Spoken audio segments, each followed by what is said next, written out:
everyone, welcome back to the channel where the Doge reads to you for about 20 minutes. In today's episode of Dungeons & Dragons Horror Stories, we have a few tales of rules lawyering and just in general sneaky loathsome behavior. But first, if you'd like to help this Doge out, liking, commenting, subscribing, and even sharing the channel with your friends goes a long way to help the channel grow, and in turn, get me the really good treats. I mean, who doesn't like bacon? Anyway, with that said, let's hop right into the stories. Rules Lawyer brings in someone to vet me as a GM, by Reddit user OGregBoy. This happened a few years back, and caused me to change my rules on who is allowed to just show up in my games if it's affiliated with a community server. I was running a game of Masks, A New Generation, for a community Discord server dedicated to Powered by the Apocalypse. I posted a game on the server and invited players to a private one. I also used Roll20 for the sheets and notes. Around the time, I was pretty chill with allowing players to invite people to my server to listen or ask questions. It was nice since it gave people a chance to listen and or ask me anything about running games. This game, however, made me change my rules, only allowing players to stay in my servers. Part 1. The Rules Lawyer. I had 4 players in total. The only player that was important to the story was the Rules Lawyer, who I will call Joe. He was someone that I would consider to be a partially correct rules lawyer, since most of the time he would try to stop the game and make a claim that, while it was generally correct, he would be off base with saying that I was wrong. During the first session, one of the players rolled a miss and I had to make a hard move. GMs in Masks don't roll, but rather make moves based on the player's roll. Under the circumstance of the situation, I thought it would make sense for the player to mark a condition. I could not move on because Joe was not having it. He kept claiming that I couldn't make that choice and was livid. He kept attempting to pause the game so he could look through the book to prove me wrong by citing a different move I would have to make. I allowed it, thinking it would resolve itself quickly. About 5 minutes in, Joe didn't say anything and asked for more time. I was under the impression that he didn't want to admit that he was wrong, so I just put a screenshot from the book stating condition marking as an option. This would happen a number of times over the course of one session. I don't want to get too much into every single time this happened, but it happened enough to where I had to table a lot of things I had planned for the next session. After the session, I asked Joe to refrain from interjecting every time he disagrees with a rule, and either wait between breaks to discuss it with me or DM me. He agreed, and I thought it would all be good. I was wrong. Part 2. The Rules Lawyer's Friend. Session 2 went by smoothly, and I didn't run into any issues. Joe didn't interrupt the game with any issues with the rules and sent DMs to me once in a while. Session 3 is when things started to get worse. I came into the voice call that day a bit late and saw a new person there, who I will call Bob. Bob told me that he was new to Masks and wanted to know more about how to run a campaign. I was pretty excited, so I gave him a link to Roll20 and shared some of my campaign notes. Bob was quite engaging, asking questions covering the basics of the game and tips making sure people would get a good amount of spotlight every session. I didn't mind the questions since they were done via DM. However, his questions started to gradually turn into suggestions on how he would run. I didn't mind them since they were pretty cool ideas, but some of them involved book knowledge about the game. Bob's ideas went from having a villain hijack a supersonic train to incorporating Dr. Vittoria and Merit into my games. Merit is a supernatural investigation company, and the information he mentioned were things you'd get from the books. It didn't add up, and I was a little confused, so I asked Bob if he was really new to Masks. He eventually told me that he was indeed a veteran GM and has been into tabletop RPGs longer than I have. When I asked him why he pretended to not know anything, Bob said that he was invited by Joe to make sure I knew how to run the game correctly. I honestly wasn't angry, but confused, and a little betrayed by the fact that Joe was willing to invite someone to do that to me without any warning. When session 3 ended, I had a separate call with Joe to find out why he did this. He never really gave me an answer beyond, quote, "I didn't think you were a good GM, but it's all good because Bob checked and said you were good. Don't worry." He didn't apologize and didn't seem to care that I was bothered by this. At this point, I knew this wasn't going to work out, so I asked Joe not to come back. Bob left the server as well. The rest of the campaign went well. I invited an additional player to the game after a few more sessions, and no one seemed bothered by Joe leaving the game. I changed my rules since then, and have not run into an issue like that again. It's one thing to challenge a rule every now and then when playing a tabletop RPG, especially when everyone including the DM is new to a certain system. But to constantly interject, challenging the DM's rulings to the point that it pauses the game for minutes on end for everyone, can get pretty annoying. And then to bring someone in to DM check, under the guise of being new to that system, when they are in fact a veteran, is really dishonest and scummy behavior. And then when found out, not apologizing like they didn't do anything wrong. I honestly don't blame the DM for kicking Joe out of the game after that, as that is a huge red flag for potential future behavior. Though, what do you think? Let's get into the next story. A difficult player gets out rules lawyered, by Reddit user Dirty Lizard.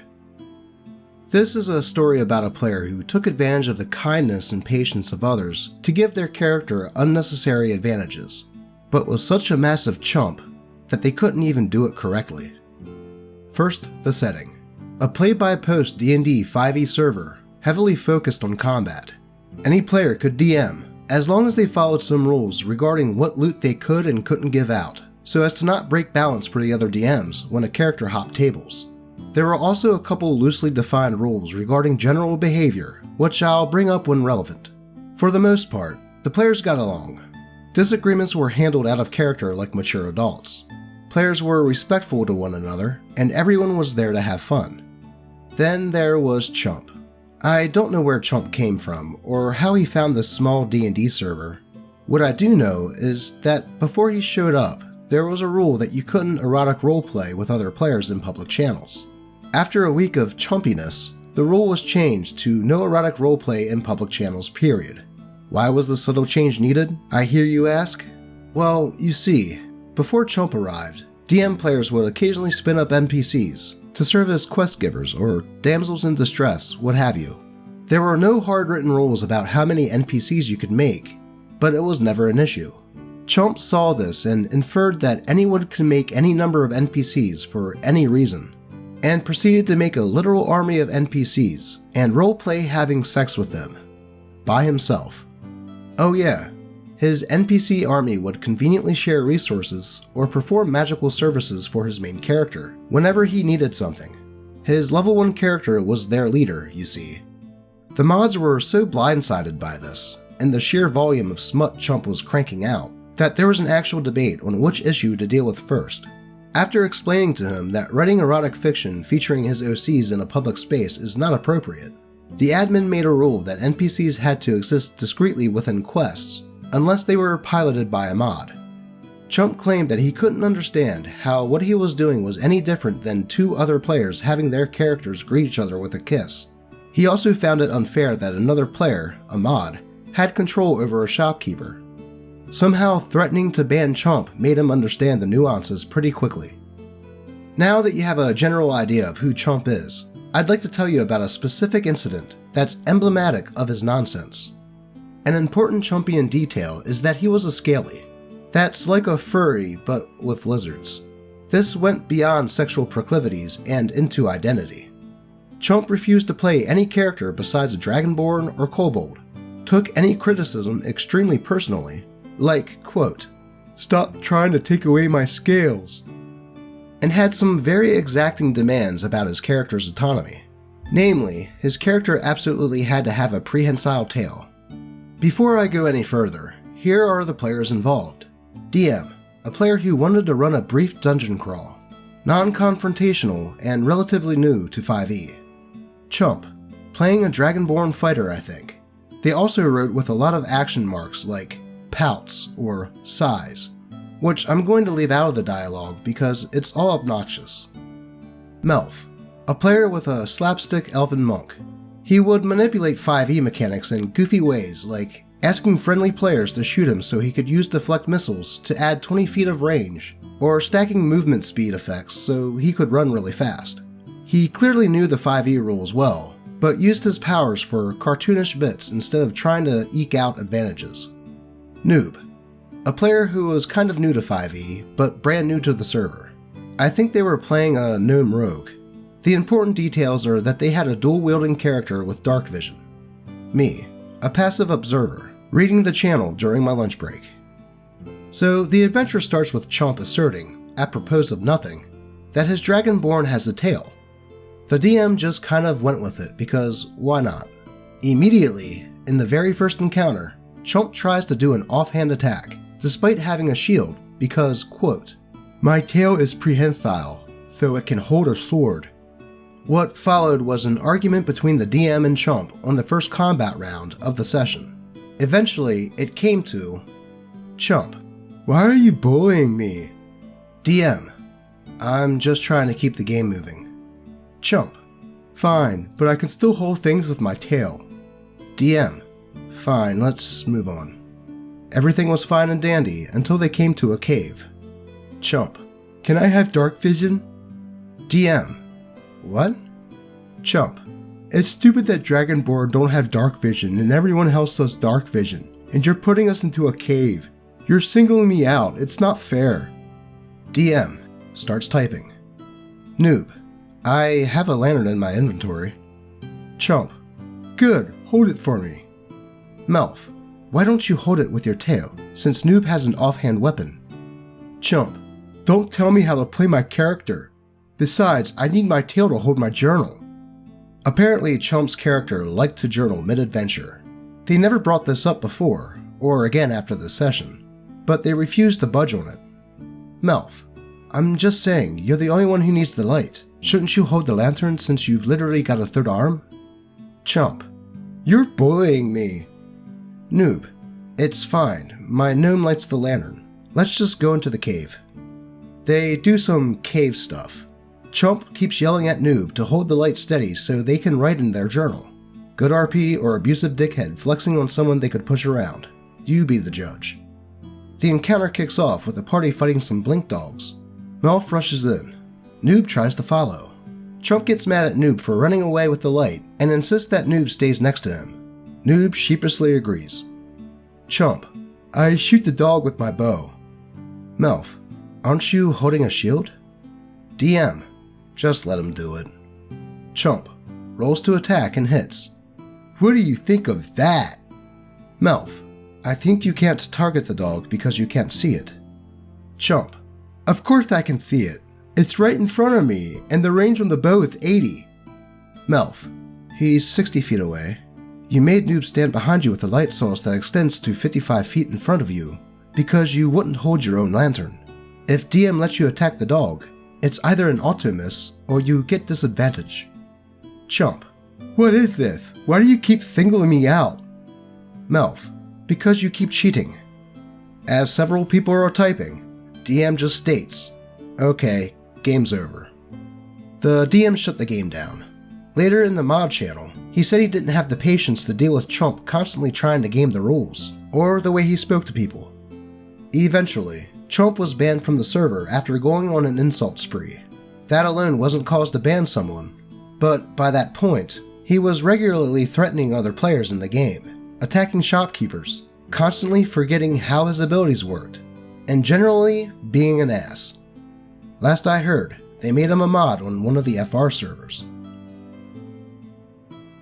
Wow, having a new player show up in a server just to start creating NPCs for him and his character to have erotic roleplay sessions with himself in front of everyone is super cringe and creepy. And yes, technically there wasn't a set rule against it then, but you would think it would be common sense that this wouldn't be acceptable behavior, and the mod shouldn't even have to have a rule like that. Then to try and essentially cheat during gameplay, only to cry the victim when called out on it, is super shitty and says a lot about that person. I don't blame the mods for banning him, especially after insulting everyone on the server. But with that said, let's get into the last story. A player is trying to force us to pull the plug on our campaign so he can run his own, because playing in one and DMing another is too hard. By Reddit user Brash Bandicoot. God, fuck, where do I begin? I've written about this guy before. It's Carter. He's an old friend of my partner/co-DM. He's a fun role player to have at the table, but he cannot accept that this is not his story. He cannot accept that he is not the DM. He keeps trying to call the shots with everything, because the other players were brought in by him and we play at his house. He is very stubborn, and that's all I'll say. Anyway, the issue. We were a group of 5 people until recently, when we lost our paladin, personal reasons, and are now down to 4, a fighter, druid, ranger, and cleric.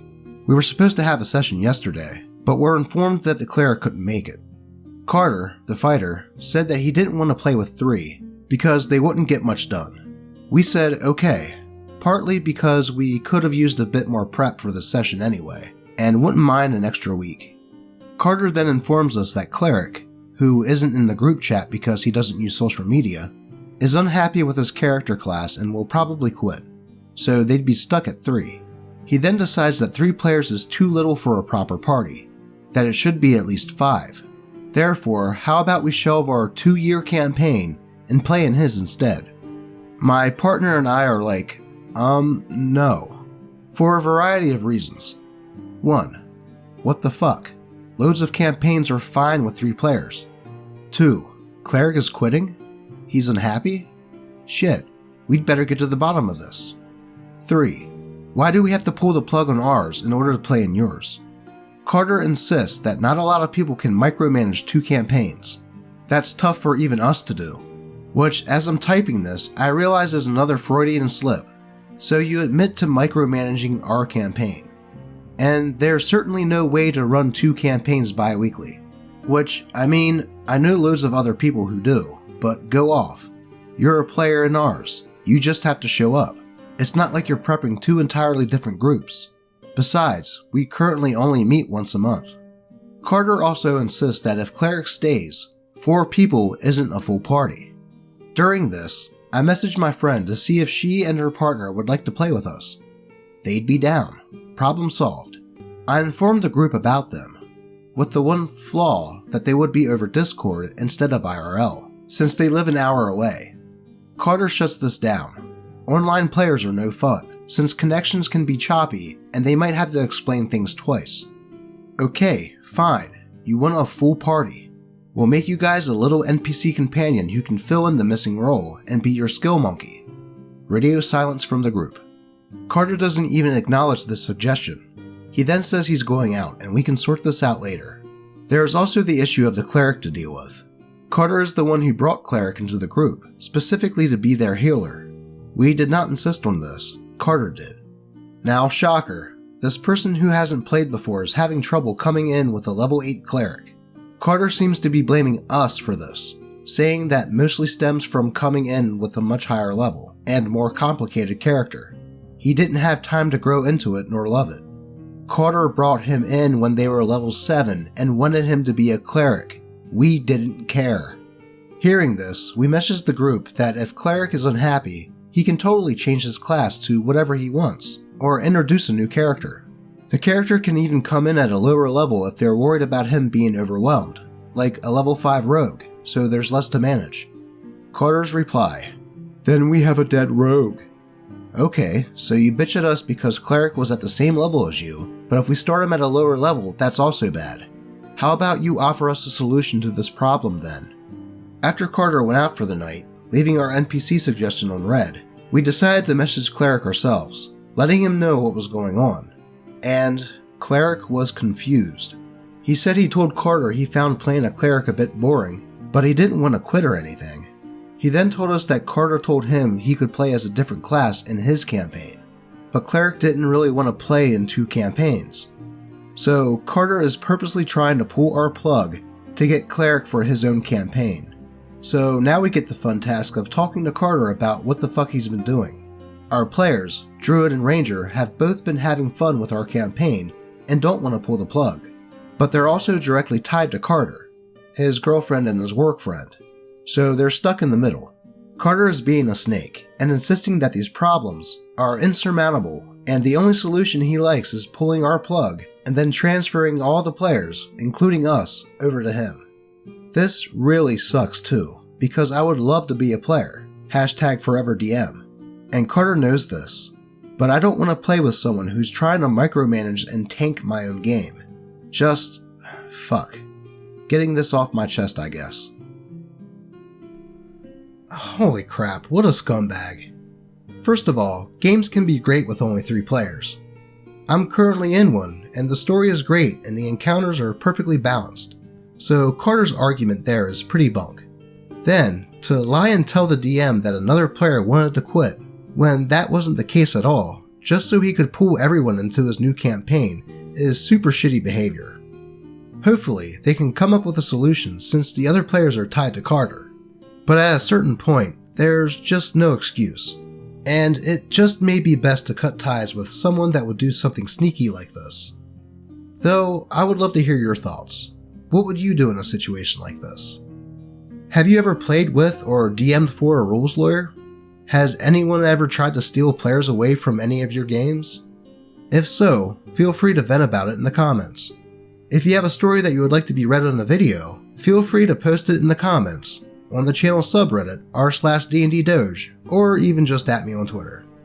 As always, I appreciate every single one of you, and hope all of your games go smoothly, without someone constantly going, actually. Until next time.